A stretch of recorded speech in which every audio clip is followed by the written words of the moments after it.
Welcome to the Rotary Impact Podcast, the podcast that delves into the heart of transformative projects both in and outside of Rotary, spotlighting the stories of changemakers who are reshaping communities and forging a brighter, more equitable world. Celebrating those who live by the motto, service above self. This series is a tribute to the true doers, the people of action. Here's your host, Jamie Buttigieg. Hello and welcome to another episode of the Rotary Impact Podcast. Today we are joined by Ethan Shadbolt-Connors and Jessica Gatt, two inspiring young adults who recently participated in the RYLA program sponsored by the Rotary Club of Castle Hill. Now, RYLA stands for the Rotary Youth Leadership Awards. It's a leadership development program run by Rotary International. It's aimed primarily at young adults aged 18 to 30 who show potential as future leaders. Now, RYLA programs are typically organised at a district level and include activities such as workshops, seminars and team building exercises designed to enhance personal development, leadership skills and social responsibility. Each RYLA program is tailored to the local community's needs and resources, providing participants with opportunities to develop their abilities and make meaningful connections, while also fostering a commitment to community service. So let's dive in and learn more about their experiences and their plans for future community impact. Hey guys, welcome to the Rotary Impact Podcast. Jessica, why don't you start by telling us a little bit about yourself and how you got involved in the RYLA program? Thank you for having us. My name is Jessica and I got involved through RYLA through Ripen, which Ripen is a camp very similar to RYLA. It's 3 days for younger kids aged 14 to 16. And I was a participant of the Ripen camp in 2017 and absolutely loved it and really liked all of the mentors, and I applied and I was invited back to that camp to be a mentor. So I have mentored that camp. This is my third year, and it allowed me to make all these connections and relationships with people who then linked me to RYLA and invited me to come on the RYLA camp sponsored by the Castle Hill Rotary Club. Fantastic. Thanks for your contribution as a mentor. I'm sure there are many, apart from the connections you've made, you've no doubt inspired several groups through the Ripen program. My daughter was a Ripen participant just over a year ago, so that was for our local district. Ethan, over to you. Tell us a little bit about yourself and how you got involved in RYLA. So I'm Ethan. I went to Kingaber High School on the Central Coast, and I also got offered the spot at Ripen in 2019. I had Jess as a mentor. Actually, it was crazy. But after that, COVID hit, obviously. So a few years off, but 2022, I think I got offered a spot, and they asked me to come along and learn the reins of it all. And then last year, got a go of mentoring at Ripen as well. And then one of the admin people got us involved, and absolutely loved it. So it was very cool. Incredible. So, Jessica, how would you explain this? Now, I've explained what RYLA is at the beginning of the show in the introduction, but how would you explain RYLA to somebody that has no idea what the program is about? That's probably like the hardest question you could ask me, because I remember trying when I was invited, asking people, what is it like? What can you tell me? And we're also sworn to a code of secrecy that we can't tell. We can't spread what exactly happens because we don't want to ruin it for people who go to it after. But it's a 7-day program where you are thrown in a room with, I think it's 60 to 80 like strangers basically from all over the district, and they're all extremely like-minded and have very similar values to you, and you just make the most amazing connections with those people, and the great mentors there will take you through all sorts of activities that build, really challenging activities that build on all sorts of personal development and skills, and And then you hear from so many amazing speakers as well what their experience with leadership is like, and advice and their stories, and it's just fantastic. There's no sort of way you can describe it perfectly, honestly. Yeah, I think you did a pretty good job at that. If I were an outsider trying to understand what RYLA was about, that would give me a fairly a good summary. Ethan, what does a typical day look like at a RYLA camp? Well, I don't know. You woke up, you got ready, whatever, and then you started chatting around with your new people, the new people you've only just met, and go down to breakfast, see what crazy food they brought up today, and you're like, what? This is so good. And then the friends you make, you wouldn't expect. I was on the younger side of 19, so like going in there, going, wow, there's 18 to, I think it's 30 or something years old. Like, it's crazy. There's so many people in different stages of life that you're like, what? That's crazy. So yeah, no, it was pretty cool to run into different people and have different conversations with people that are starting businesses, starting fundraisers, whatever it might be, that spread awareness and everything else, and get some inspiration for your own life. Okay, and Jess, maybe run us through, I know you can't divulge all the secrets of RYLA, but give us an example of what an activity would look like that might challenge you or help you with leadership attributes or whatever the outcome was. Give us one example. I'd say a great example is they will physically throw balls at you and give you nothing but a few dot points of instructions and lock you in a room, and you have to do what you can with that equipment and with those rules. We had to come up with some sort of game that had rules, and there was rules on the rules, and you could imagine about 70 people in a room all want to have an opinion and all want to have a say, and somehow you have to work. Someone's got to be elected as the leader and try and organize the chaos of everyone and work through that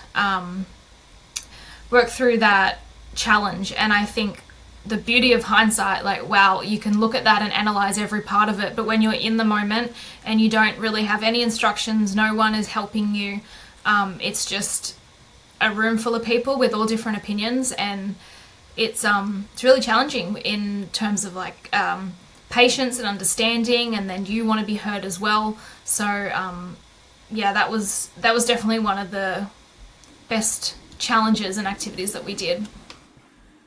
And I remember my daughter telling me about the Ripen camp, that they often broke off into smaller groups and had little challenges. Did you also do that, or were they all these large group challenges? No, we did do a few that were smaller groups as well, which was, as I'm sure you can understand, was a bit easier in terms of trying to organise everyone. You've got less people. And what I quite liked about this camp was the smaller groups were always different. They weren't the same small groups that you stayed with, because obviously the camp's 7 days. So we had a reflection group that we stayed the same the whole 7 days, but in terms of doing the activities, all the groups were always different. So yeah, there was a few with the smaller groups and then a few with everyone. That would challenge people, I suspect, having to change groups a lot. Ethan, how did you find that? I actually really liked it because everyone was quite diverse in what they've come from, obviously.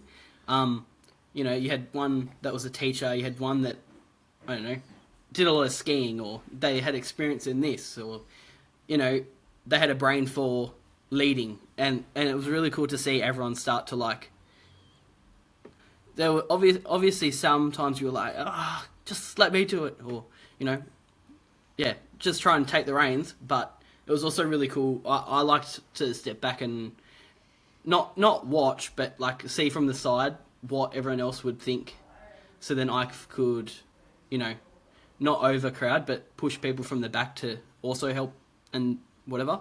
I found it really easy to, because there was some that weren't putting any effort in or didn't know what to do at the time, and I don't know, I found it easier to push others to do the activity, and then that helped me out by finishing the activity faster. Yeah.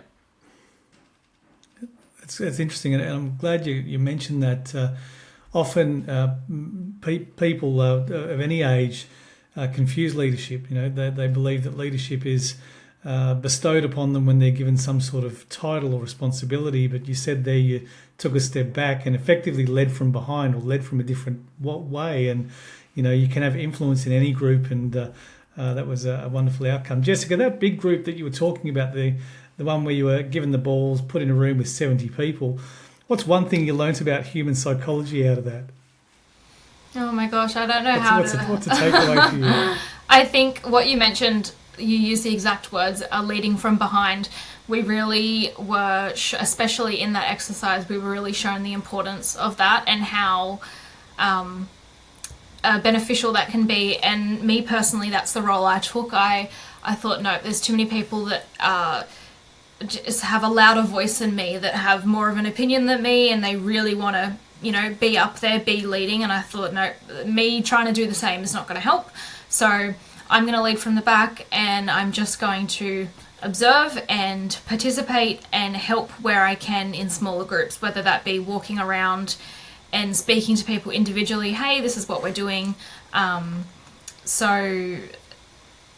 Yeah, I think it was a really challenging activity, and we had, I think, a 40-minute reflection after it as to what could have been improved. And I think at the end of the day, everyone was on the same page, that we probably didn't have the best outcome. We didn't really get anywhere. It was lots of chaos, but that also means we had probably the biggest learning outcome out of it.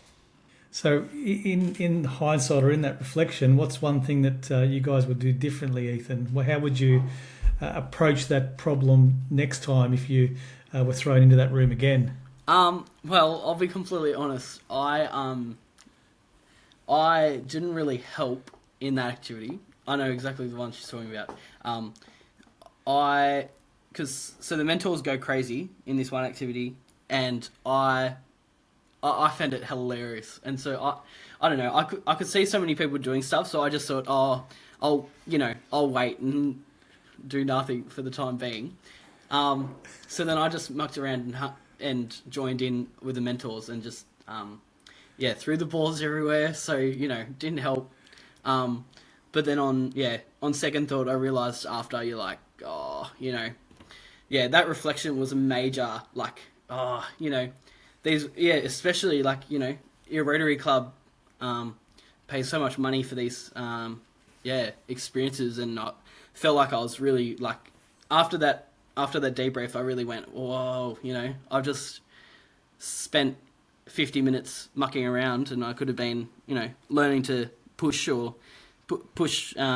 others forward, or led in some other way, but I chose to muck around instead. But very, very valuable lesson of, you don't always have to have fun. You can always have fun, but there's a time and a place to be silly. That's very upfront and honest of you, and that's what happens in a large group. When you have 70 people in a room, you can have 70 different points of view and 70 different behaviours, perhaps. But the fact that you're self-reflected, the fact that you're self-aware enough, shows your growth through the program, that you're self-aware enough to realise, hey, here's how I do it next time. I admit that what I was doing was maybe noisy or counter-productive to what was going on in the group, and that's part of growth, mate. Well done. Jessica, in what way do you think RYLA is unique compared to other leadership programs? What do you think makes RYLA different? I think the amount of people you meet, and that's not even including all of the participants, so each and every one of the mentors have their own story and their own background in how they use leadership and how they not volunteer, but better the community, and that you've got all the mentors plus all of the speakers that you have the opportunity to listen to, plus the formal dinner where we get to sit with our Rotary clubs who sponsored us and meet all those people. I just think is there, and it's hard to say because I don't think I've done another leadership course other than Ripen, but I can't imagine another course being able to pull together the broad range of people with all of these different areas of expertise together, and be so willing to share it with us. Yeah, incredible. I'll ask this to both of you, so I'll start with you, Ethan. What was the most challenging aspect of the RYLA program, and how did you overcome it? And I'll come to you, Jess, with the same question. I think it was possibly how long some of the days were. Like, I mean, 2 nights in a row, I think we had a fire alarm go off. So, like, between the limited hours of sleep to the long days to the, you have so much in your brain and you're like, oh my God, this is so much. But, you've just got to push through, and, like, you start to see about, so I think by day 2, I loved it.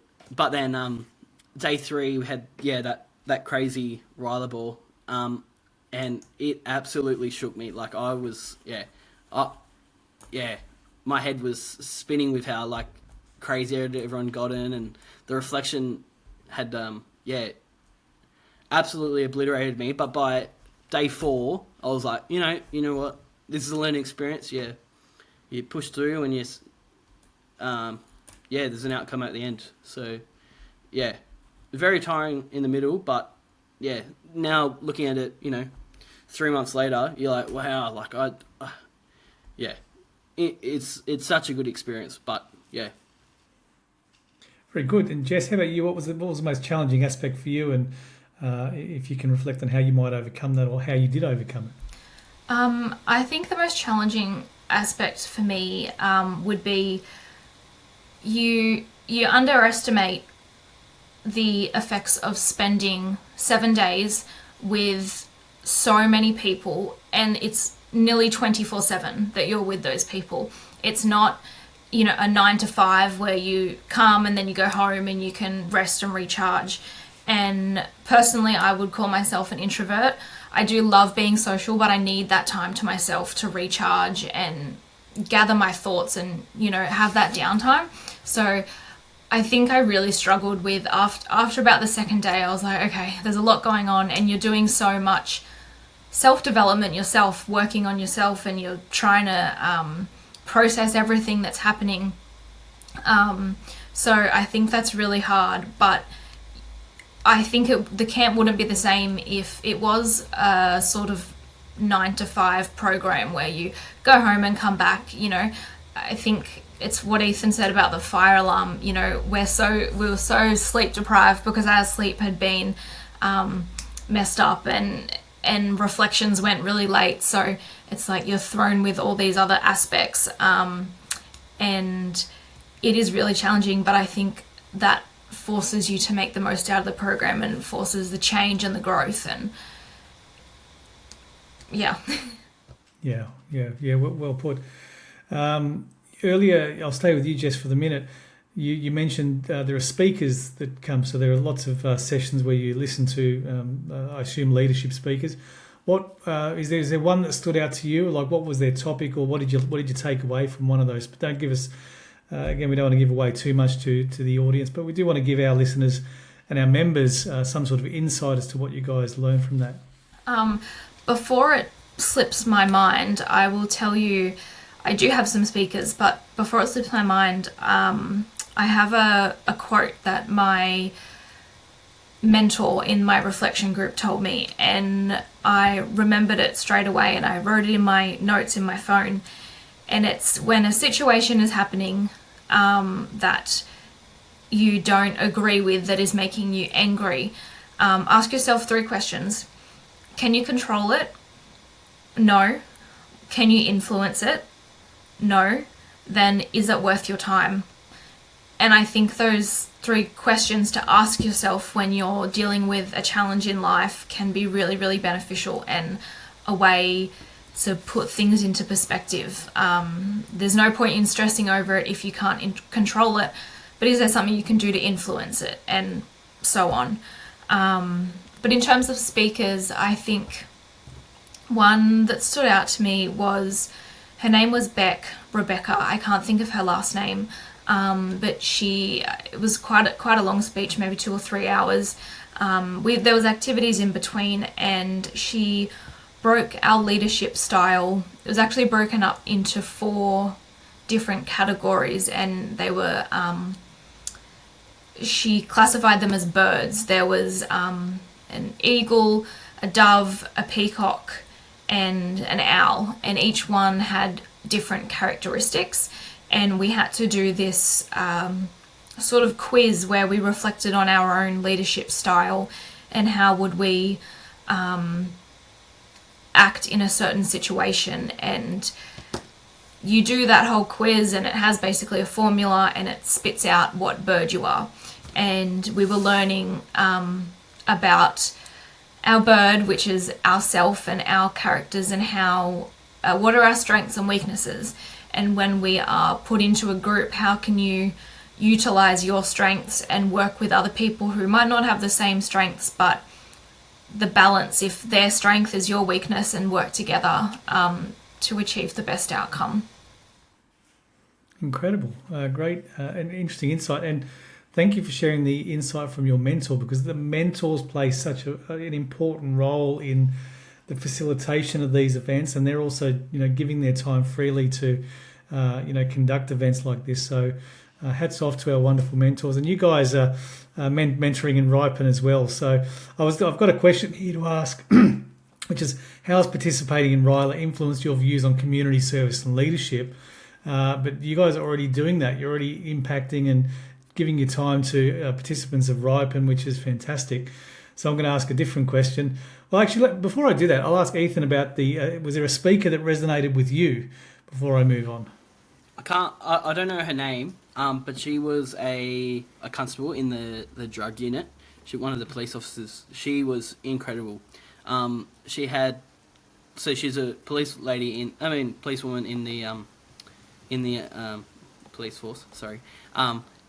She had just such a good attitude, such a motivating, idea of you just get in there, do your job, and I can't explain, because it was just incredible. She just had so many experiences in her life, and she's dealt with so much, but she still came out of it with a still positive idea of giving it a hard go, and she was insane. Yeah, and it really does show that no matter what goes on in your life, it's how you control what's up here mentally, your view and your perception of what goes on, rather than, as Jessica said, if you can't control that or influence that situation, don't let it consume you. What advice? Okay, before I go to that question, so tell us a bit about how the club supported you, because for those who are listening and new to Rotary or new to understanding about our youth and leadership programs, local clubs sponsor, so we pay for young adults like Jessica and Ethan to go to these programs. But how else does the club support you throughout the process? I wouldn't have been able to get there myself. The rules are that you can't drive down there. So we had a lady from Carlsford Hill named Uber. Beautiful lady. She came and picked us up at the train station at Hornsby, took us to the Knox Grammar School, and then came and supported us at the formal night. Bought a few books, expensive books, and donated to our fundraiser. Beautiful lady she is. I'm so grateful that I'd never met these people, but they could trust in me that I would, they'd put all this money towards my, future, I guess you could say. I'm utterly inspired to, keep performing, keep I don't even know what you'd call it. Keep shining and making everyone else shine better, brighter. Good. That's incredible. And Jessica, how did and we should acknowledge Uber. She's a great ambassador of our youth programs and does so much to help not just you guys but the club and to promote youth programs throughout the hills. Jessica, what's one way that our club has supported you through the process? I think Uber is amazing, as I'm sure everyone in the Castle Hill Rotary, or everyone involved in Rotary at all, is amazing for volunteering all their time in trying to better the community. And Uber in particular, who was the person we were in contact with through our sponsor, yes, she picked us up from the train station and took us there, but she was also, messaging us and checking in, how's it going? Are you okay? How are you finding it? And then wants us to, come and speak on this podcast to share our experience. We've organised a catch up with her at the end of May just for a lunch and a catch up. And she and the whole Rotary Club genuinely care about how you're doing and how you've grown and what are you going to do with everything you've learnt. And the obvious support is they paid for us to do this experience, and I think it's not that they just, here's the money, go and do it. They worked very hard for that money. They would have been at Bunnings barbecues volunteering their time, or running trivia nights, running all sorts of community events to raise this money, and it's been, Ethan used the right word, it's been entrusted to us to go out and do something with it. Yeah, incredible. Thank you, guys. That's very well put. What's one thing you'd say to somebody who's thinking or considering applying for RYLA? What's one piece of advice you might give them? Ethan? I wouldn't even know what to say. It's just do it. Like, it honestly blew my mind how 7 days can, like, you walk in and you're like, like it was the same as Ripen. You don't know what you're walking into, and then you walk out and you're like, wow, I really underestimated this. It's incredible. Anyone that can do it, please do it. Yeah, just do it. Exactly. Just do it. That's the advice you're giving them, is it? Yeah. That's great advice. The thing that gets me is that these programs, they're accessible, they're available, they're incredibly transformational for the participants. I haven't heard one participant from RYLA or Ripen come out and say, this didn't change me, this didn't transform me in some way, this didn't give me some skills that I can apply to my later life. And it bugs me that schools don't do this stuff, that we can't get these sorts of programs into schools, because they do take an enormous amount of effort and passion and enthusiasm and organisation, but they're not impossible to implement. Anyway, I'm not going to take the soapbox on that one. That's something that hopefully Rotary can influence over the years. But tell us a bit about your future plans, like more mentoring. Are you going to mentor for Ripen? Are you going to, start some of your own projects? Jessica, what future plans do you have? Oh, I have lots and lots of future plans.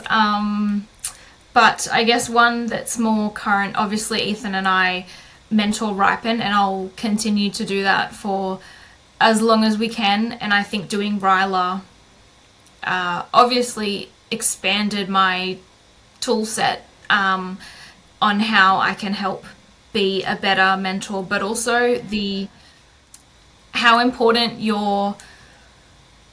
the influence you have on other people is. Like, you're not just there running the activities, you have a really, really strong influence on these kids, and I think that helped me realize it. Also, I'm very happy to say that both Ethan and I, with some other people from RYLA, have started a Central Coast Rotaract group, a club. Thank you. It's not 100% official yet, but we've had our first meeting and we've scheduled our second meeting, so it's a start. We're really passionate about wanting to do something, and we're all quite young in our early 20s, and everyone is at as much as we're all in our early 20s, everyone is at different stages of life, whether it be working full-time, at uni, building a business. And to be completely honest, we are all extremely busy. It's so hard to try and get everyone together in a room at the same time, but we're all so passionate about it. So it's challenging, but we're going to make it happen, and we're going to do what we can, in order to do some great community projects. That's incredibly inspiring. So for those listeners who maybe are new to Rotary, just tell us quickly in your own words what a Rotaract club is and maybe how it's different from a Rotary club. I only learnt the answer to this question a few weeks ago when we started. From what I understand, is a Rotaract, how it's different to Rotary is traditionally it's for younger people, and we have some sort of community project that we can raise money for that we're really invested in, such as when we had our meeting, a few charities that we really, or issues I guess, that we really want to support is helping families dealing with domestic violence. And also I don't want to say the name because I'm going to say it wrong, but there's a charity that people donate women's sanitary products to. It's all brand new stuff, but there's some women that can't afford that, and I really think that, you know, it's a part of life, and everyone should have the right to deal with that however they want to deal with. And it's raising money to be able to do that and give women that opportunity. Sorry, I have not got my words right, but they're two things that we're really passionate in supporting to start with. So yeah, we're going to be doing Bunnings barbecues. We've got trivia nights. I think we're doing a movie night, all to raise money to go to these charities. Incredible. Ethan, how about you? So Ethan, you're involved in that Rotaract club as well? I haven't actually made it to the meetings yet, but once I start, I haven't really gotten much information. Sorry, but yeah, I just think of it as such a good, like, I'm a very social person, and I do need that outlet from work. So I find it such a good way to, you know, get with your community, meet new people, and feel like I'm actually helping the community grow, and while also helping myself, you know, have new connections, and make life a little easier on the mental side.